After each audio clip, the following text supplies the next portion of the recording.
One of my favorite trolling baits is the naked swimmer, is what we call it.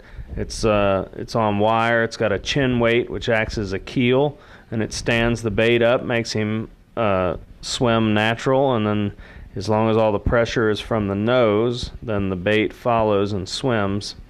So to do it, you lay the rig alongside the ballyhoo, and you have to do that each time. There is no standard. Each rig's a little different. If you put the pin right where the soft spot in the ballyhoo's mouth is, and stretch the rig out, and then put your thumb there and mark across from the barb is where the hook needs to come out. And just when you're first starting, make a little hook point, take a scale and slide it out of the way, and then poke in with your hook just to mark the spot.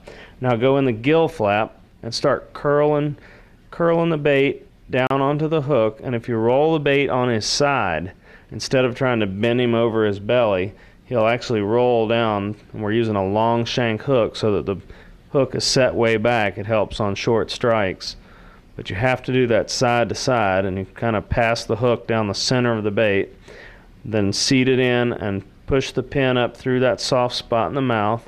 And we have a copper wire, and we still like to use the copper because it cinches down better. And take a full wrap, kind of firm it up a little, and you don't want to go too firm. You'll break the head and then the bait's useless. Now pass one through the eye sockets, down around the chin weight, and back through the eye socket behind the weight, and that's anchored the head, kind of steadied the weight. And now with the rest of the slack of the copper, wrap up the bill, have the wire on the underside of the bill right in the center, and wrap all the way up about 1/2 to 3/4 of an inch. Now the blood that's around the hook, if we try to rinse that out, don't rub off too many scales, but if you get that out, it helps make the bait last longer in the box. It stops it from rotting sooner.